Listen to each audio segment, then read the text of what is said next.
Assalamualaikum warahmatullahi wabarakatuh. Pertama-tama, marilah kita panjatkan puji syukur kehadirat Tuhan Yang Maha Esa, karena berkat rahmat dan hidayahnya kita semua dapat berkumpul di tempat ini dengan keadaan sehat walafiat, tidak kurang suatu apapun. Sholawat serta salam kita sanjungkan kepada Nabi besar Muhammad Shallallahu Alaihi Wasallam yang kita tunggu-tunggu syafaatnya dari sekarang hingga akhir zaman nanti. Kepada Bapak Felix Baskara, MPD, selaku dosen keterampilan berbahasa Indonesia Lisan, dan teman-teman kelas 2I PGSD UST Angkatan 2019 yang saya cintai. Pada kesempatan ini saya akan berpidato dengan tema keberagaman budaya Jawa.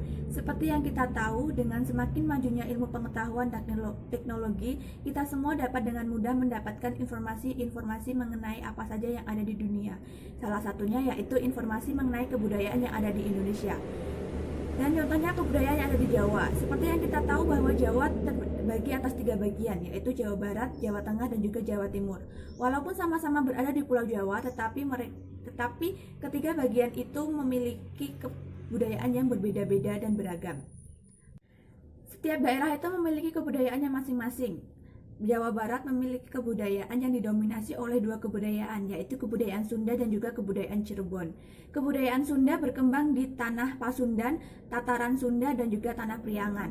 Sedangkan kebudayaan Cirebon berkembang di tanah bekas Karesidenan Cirebon bagian utara. Mayoritas penduduk Jawa Barat adalah suku Sunda yang bertutur menggunakan bahasa Sunda. Sedangkan di Kabupaten Cirebon dan Kota Cirebon bertutur menggunakan bahasa Cirebon yang mirip dengan bahasa Banyumasan dengan aksen Brebes.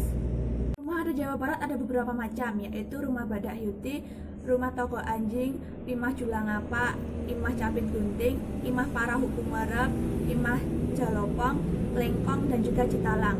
Umumnya rumah adat Jawa Barat memiliki ruang pertemuan yang besar, dan umumnya rumah adat Jawa Barat berbentuk panggung.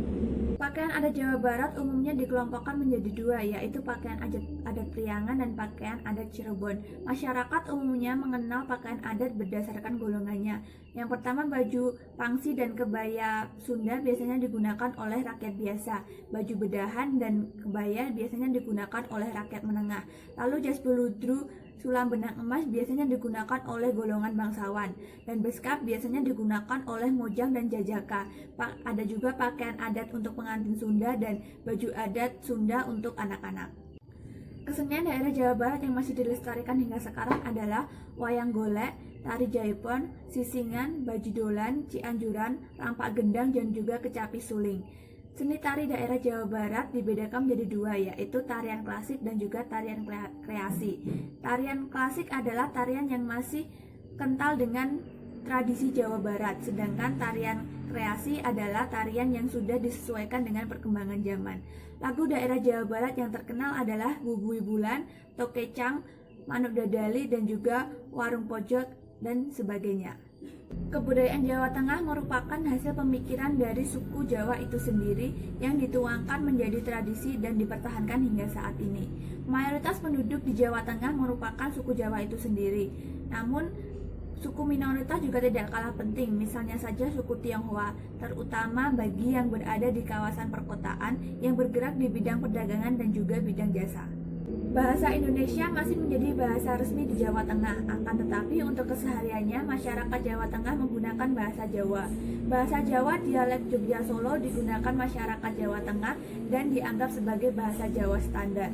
Bahasa Jawa dibedakan menjadi 2, yaitu bahasa Jawa Kulonan dan juga Timuran. Bahasa Jawa Kulonan digunakan oleh masyarakat Jawa Tengah dengan dialek Banyumasan dan juga dialek Tegal. Sedangkan bahasa Jawa Timuran digunakan masyarakat Jawa Tengah dengan dialek Solo dan dialek Semarang. Rumah adat Jawa Tengah yang sampai saat ini masih terkenal mungkin adalah rumah adat Joglo.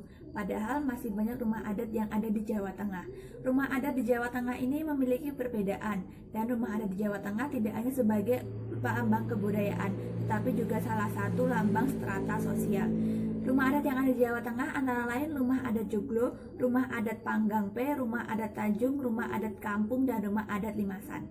Pakaian adat Jawa Tengah ada beberapa macam, yaitu batik, jarik, kris, kebaya, jawi lengkap, blangkon, kemben, stagen, kuluk, sinjang atau dodot, kain tapih, dan juga pinjung.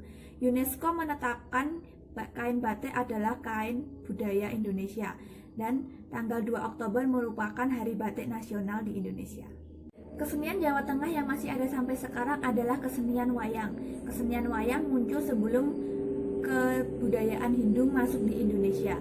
Ukiran Jepara. Para pengukir Jepara pandai menyesuaikan diri dengan gaya ukiran baru. Keris. Keris menjadi lambang kejantanan bagi masyarakat Jawa Tengah dan merupakan simbol dari pusaka. Lalu Tidak Sinten merupakan salah satu kesenian Jawa Tengah, yaitu upacara di mana bayi pertama kali belajar berjalan, dan upacara Apem Sewu yang dilaksanakan di Kampung Sewu dan merupakan acara syukuran dan biasanya dilakukan pada bulan haji.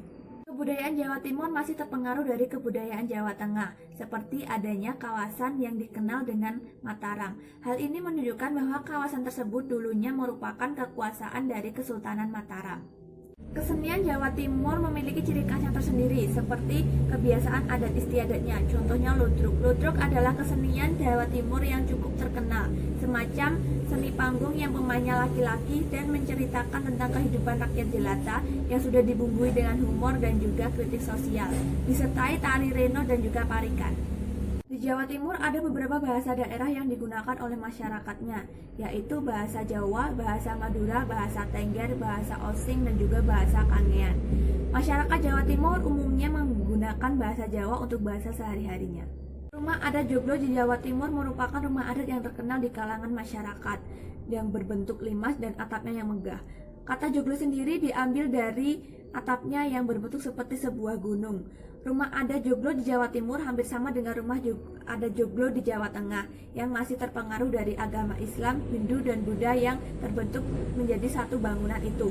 Rumah adat Joglo di Jawa Timur memiliki beberapa macam, yaitu rumah Joglo Sinom, rumah Joglo Pangrawit, dan rumah Joglo Hegeng. Pakaian adat Jawa Timur memiliki beberapa macam. Yang pertama, pesean Madura. Pakaian ini memiliki dua bentuk, yaitu luaran berwarna hitam dan dalaman belang berwarna merah hitam putih atau merah dan hitam. Lalu yang kedua, pakaian mantenan, di mana pakaian ini digunakan oleh kedua mempelai ketika kedua mempelai melakukan upacara pernikahan dengan adat Jawa Timur. Lalu yang ketiga yaitu cadaning Surabaya. Pakaian ini pernah ngetren pada zamannya dan sampai sekarang masih sering digunakan pada acara-acara besar di kediaman wali kota atau balai desa. Tarian daerah Jawa Timur yang sampai sekarang masih ditemukan di daerah Jawa Timur yaitu tari reog Ponorogo yang dimainkan 6-8 laki-laki dan 6-8 perempuan yang berasal dari Ponorogo. Tari remo yaitu tari yang menyambut tamu agung. Tari jaranan buto yang berarti kuda lumping raksasa. Tari wayang topeng, tari gandong Banyuwangi, dan tari klipang. Senjata tradisional merupakan salah satu kebudayaan Indonesia yang masih menjadi perhatian hingga saat ini. Senjata tradisional memiliki banyak manfaat, apalagi di zaman dahulu. Dapat digunakan untuk berburu, bertani, membela diri dari musuh dan hewan buas. Senjata tradisional dari daerah Jawa Timur yaitu keris, celurit, buding, bionet, kudik, dan calo. Mempelajari kebudayaan Indonesia tidak ada salahnya. Masih banyak kebudayaan-kebudayaan lain yang ada di Indonesia. Mempelajari kebudayaan Indonesia dapat menambah wawasan kita terhadap kebudayaan yang ada di Indonesia. Cukup sekian dari saya, kurang dan lebihnya saya mohon maaf. Wassalamualaikum warahmatullahi wabarakatuh.